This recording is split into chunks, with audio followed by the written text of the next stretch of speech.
And until you have that awakening that I can't stay here, I've got to move, then you're going to stay there. There's only going to be two things that's going to make you move: desperation or intentionality.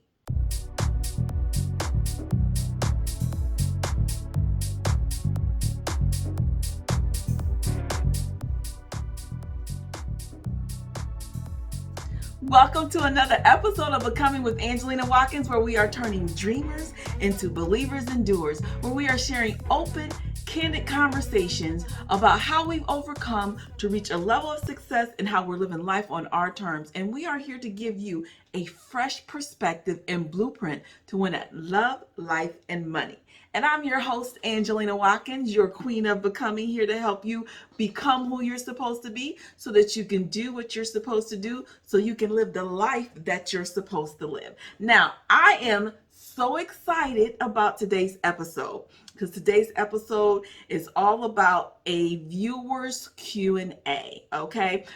A viewer was watching the podcast a couple of episodes ago, the episode on becoming who you need to be, and my thought prompted some questions. And so I'm going to talk about the multiple questions that they have, but I'm going to start my thought prompt out with their first question.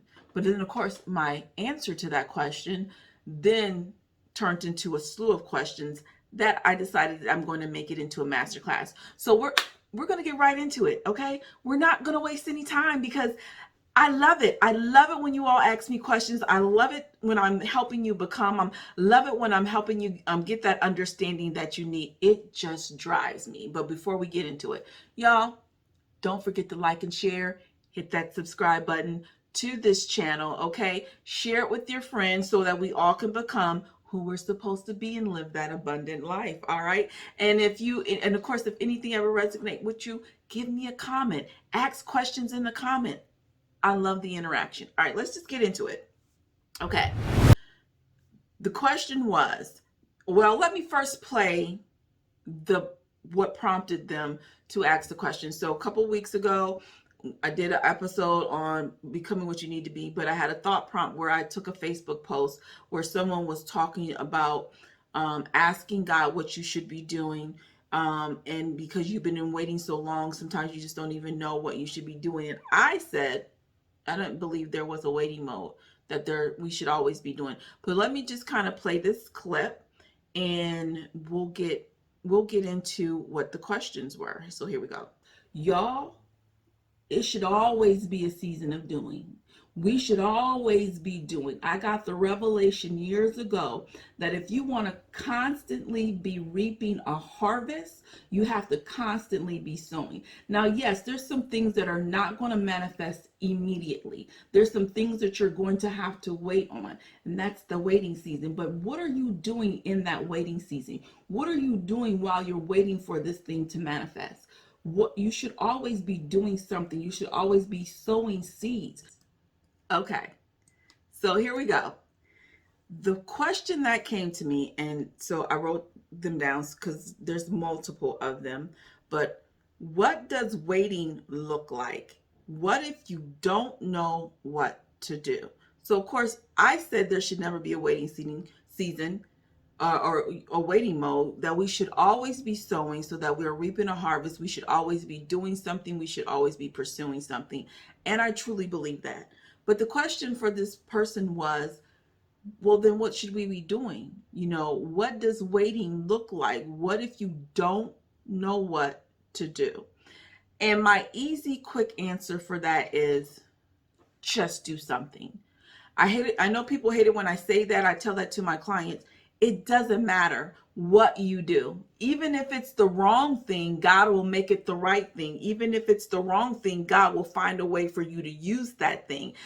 He'll find a way for you to learn something from it, to get something from it for you to use in wherever he's wanting you to go. But God can't course correct you if you're not doing anything.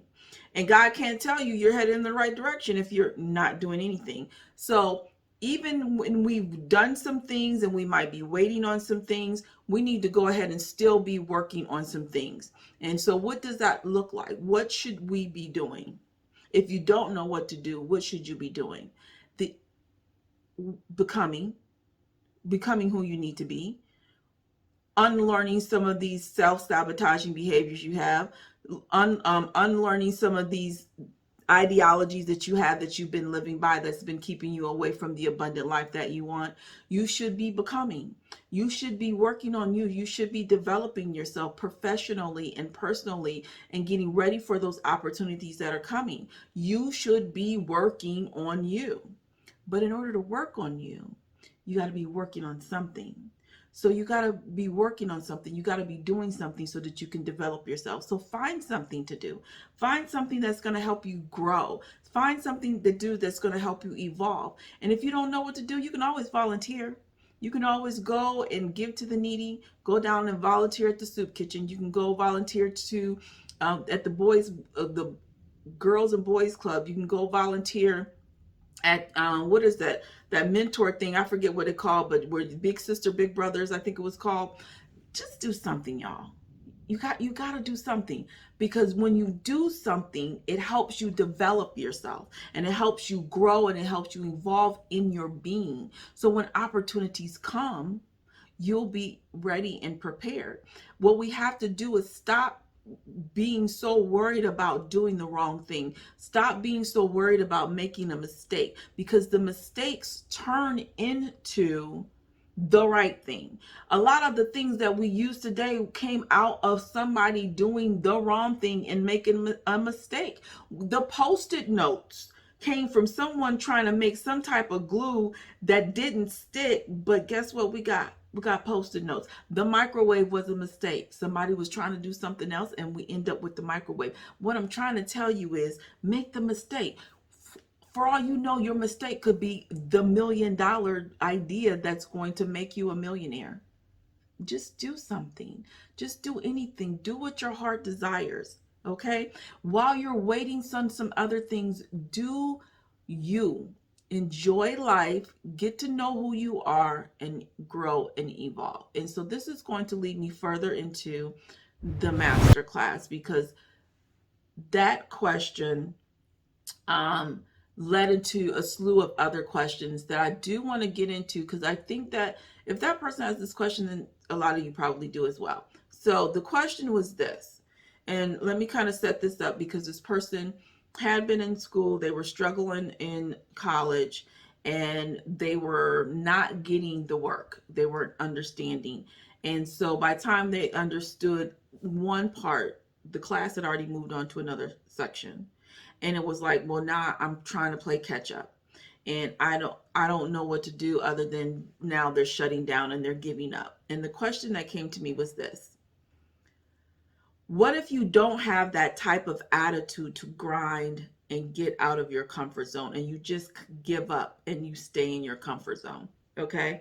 Because this person felt like it's easy. It's hard, so I'm just going to give up.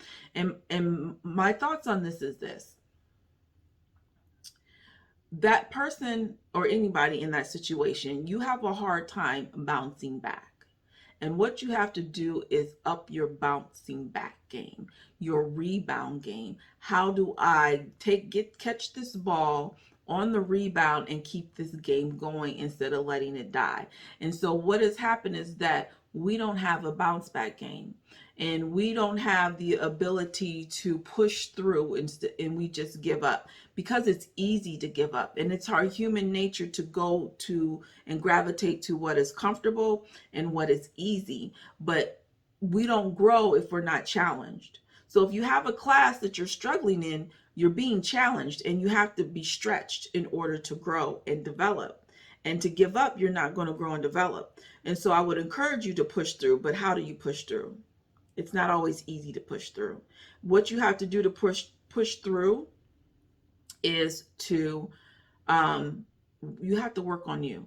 You have to work on becoming who you're supposed to be. You have to work on those things that are holding you back. There's something that's causing you to say, you know what, just forget it. I can't do it. I'm not good enough. I'm not deserving. I'm not smart enough. And we've got to figure out where these doubts come from so that we can combat them and eliminate them and move them out the way, and be more strong-minded to know you can do this with a little bit of work, with a little bit of tenacity, with a little bit of perseverance and determination, that you can actually do whatever it is that you want to do. Because then my question to this person was, well, if you were having a hard time, at what point did you say, I'm having a hard time, let me go get some help?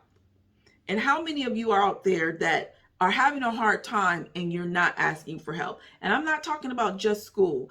Emotionally, mentally, spiritually, just in life in general, you're having a hard time, but you're not asking for help. I gave the example of myself when I was in college. I had to take chemistry. When I went back to college, I hadn't been to school in years. I had to take chemistry, and I did not understand not a nan thing that I was learning. It just wasn't making any sense to me. And so I was doing good on my assignments, but my first test, I failed it. And so my grade plummeted. And I knew right then and there, I can't take this class over. I've got to pass this class. At this point, I don't even care about my stellar GPA. I'm gonna have to bring this grade up as much as I can. I know I'm not gonna get an A, but I got to do better than this. And I went and got some help. I just so happened to have a manager who was a nurse who knew chemistry, who was then tutoring me after work hours. And so I appreciate and thank her for that. But I got the help so that I didn't fall more behind. So at some point you realize you're falling behind. You're falling behind in school, you're falling behind in work, you're falling behind in life, and you're not asking for the help. You've got to help. You got to ask for the help. That's part of your bounce back game, is that you can't do it alone. You got to realize you can't do it alone. You got to admit that you need help and then go get the help. That's part of being able to bounce back. Because in a basketball game, okay, they catch the rebound, but they're not playing the game alone.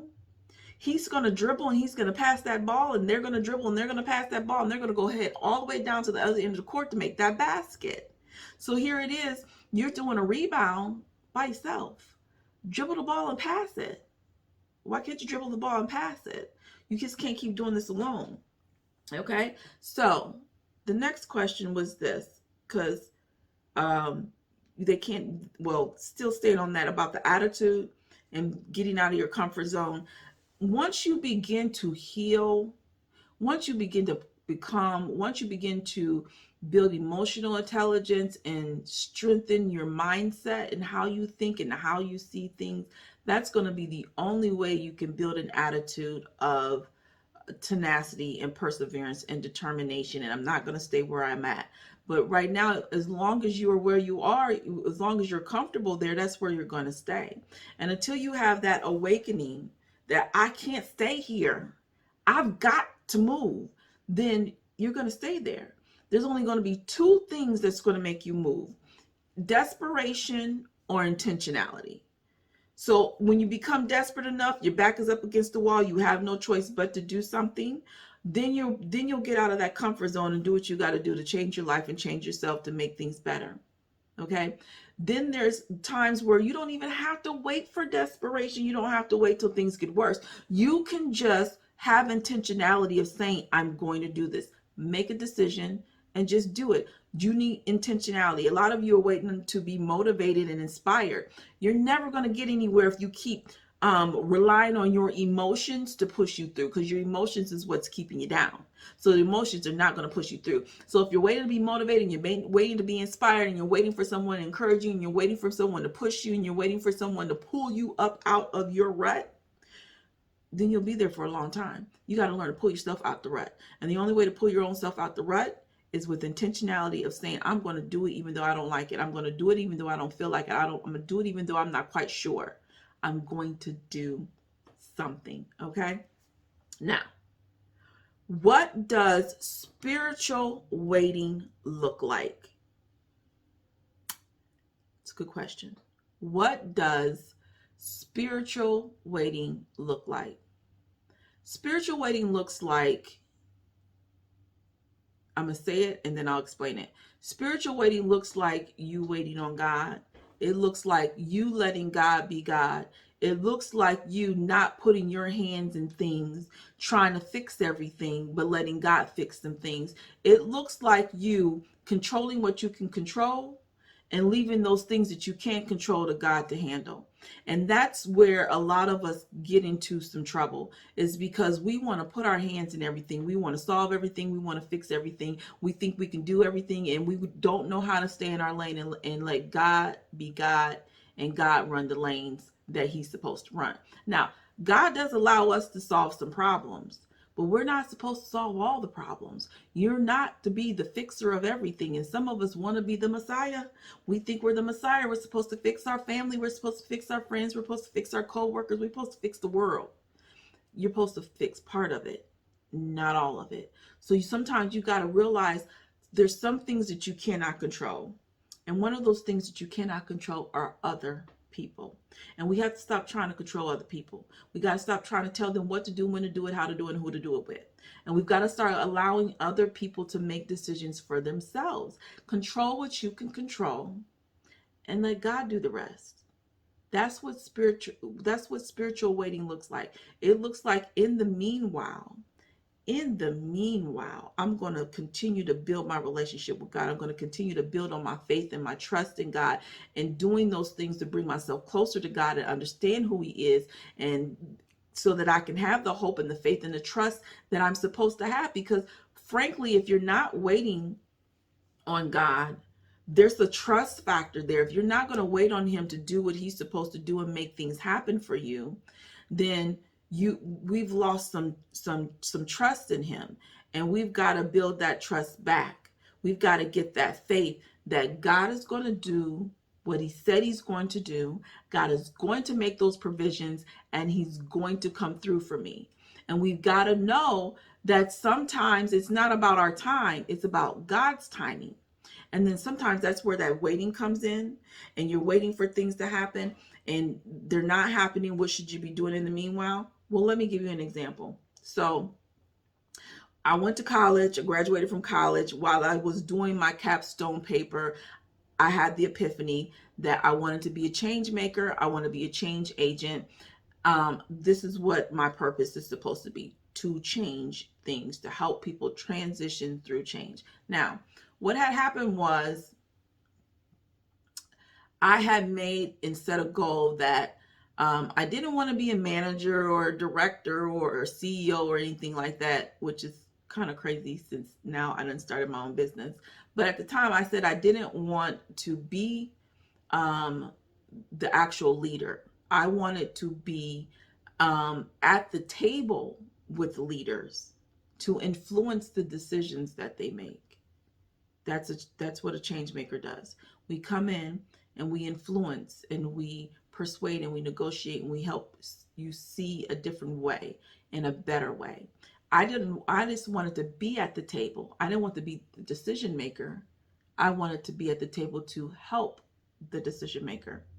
Well, that wasn't happening, but it's still something that I wanted to happen. So what am I doing in the meanwhile?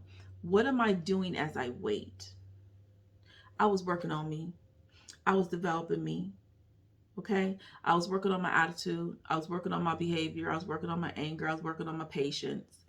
I was working on my skill set, gaining more skills. And Lord and behold, what happens while I'm waiting? The opportunity comes around where I get to sit at the table with decision makers to help influence the decisions that they make.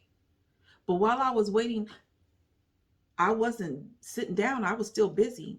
But at that moment, I couldn't control what happens. I can't control how it happens, when it happens, and what table I'm going to sit at. I can find some tables I can want to be at those tables, but if they're not letting me at the table, what am I supposed to do? I didn't just sit there and like, well, dang, I'm not getting at the table. Well, I started making my own table. Well, guess what? As I'm making my own table, I didn't realize God was in the background making some ways and moving some people out the way for me to get in a position that he wanted me to be in order for that to come true.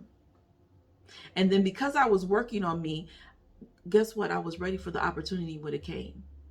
Had I not been working on me, had I not been becoming, had I not been brushing up on my skills and my personality and my attitudes and my communication, I would have never been ready for that opportunity that I asked for. Okay. So what does it look like? It looks like you still working on you while you're allowing God to make the provisions for it to come true. You just have to be patient. The last question that came out of that that I'm gonna get into was, what does waiting look like for marriage if you don't know what to work on? So it's a really good question, because we have a lot of single men and women out there who want to be married, and the question is, what do you be working on when you want to get married? What should you be working on? How do you even know what to be working on to become a wife? Because you have a lot of people out there saying, well, I'm working on being a wife. Well, what does that look like? What should you be working on to become a wife? And that was part of the question that the person asked me. And so I want to say this: you don't necessarily know what to work on when you want to become a wife. But again, you have to work on the foundations of being just a all around good person. Okay, because you can be wifey all day long, but the things that you think that you need to work on based upon what you've seen and what you think a wife should be may not be what your husband wants and needs. And so are you going to be able to be flexible in order to meet the needs and the expectations of your husband? Because we can say, well, I'm working on being a supportive wife. Well, what does that mean to be a supportive wife? Because supportive is subjective. Supportive is going to look like what your husband thinks support looks like for him. Because you might think that support is, you know, I'm going to take care of the house and I'm going to cook all the dinners, and you don't have to worry about anything when you come home. I got a clean house for you. When support to him looks like you helping him with his business, and you thinking, well, I'm cleaning the house for you, and I'm making dinner, and I'm doing all these things so that you can work on the business. But his thing is like, I ain't worried about that food. I ain't worried about them dishes. I need help over here. And every time I need help over here, you don't want to come over here and help me. You don't want to hear brainstorm with me. You don't want to hear about what's going on. You don't want to hear about my hopes and my dreams. And then therefore they don't feel supported. So when we're working on ourselves, it's a simple math of just becoming a good person, unbecoming the emotionally unhealthy behaviors, the unhealthy mental behaviors that you may display, and learn how to effectively communicate. Get rid of the selfishness, okay? Which sometimes you don't even know that you're selfish until you're in a relationship, okay? There's just some things that you won't learn about yourself until you're in a relationship. There's some things that even if you're in a relationship, you're not going to learn about until you live together. And then even with living together, you think everything's cool until the marriage comes, okay? And then you learn about even more after you get married. So, but work on being giving, work on being kind, work on being responsive and not reactive, work on being patient, work on being a good communicator, work on being a good listener. You don't have to be in a relationship to learn those kinds of things. Work on being a decision maker, okay? Because in a relationship, you're going to need to make decisions. And men are getting tired of you saying, them asking you, where do you want to eat? And you keep saying, I don't know. Make a decision. What do you like? What do you want to eat? What do you have a taste for? What is your craving? Okay, let's stop playing that game. It looks like you being able to self-regulate your emotions, okay? Not taking everything personally. It looks like you being able to ask clarifying questions to get an understanding of who he is and how he thinks so that you can have a better relationship. So what should you be doing in the meanwhile when you're looking for marriage? Becoming. You need to be becoming. All right. All right. So that's it for our masterclass. Before we get out of here, I want to give you my becoming tip of the week, which is you don't have to be a people pleaser. You do not have to please everybody. because you can't please everybody. So let them say what they want to say about you. Let them think what they want to think about you. The only opinion that matters about who you are and what you're doing and your value and what you're worth is you and God. That's between you and God. You cannot base your value and your worth on the words of other people. Period, point blank. You have to let that go. And you're going to have to stop stressing yourself out, trying to make everybody happy, trying to make everybody like you, trying to make everybody accept you. Everybody's not going to accept you. You're not going to be everybody's cup of tea. I think I heard somebody say that today. You're not going to be everybody's cup of tea. Okay? So people pleasing. Stop being a people pleaser. That's actually a false identity I teach about in my Becoming Masterclass. And maybe I'll get more into that in the next episode, another episode. But you don't have to please everybody. Why? Because you can't please everybody. All right? Where you are is not where you have to be. Your past does not define you. You define you. So heal, transform, and pursue you.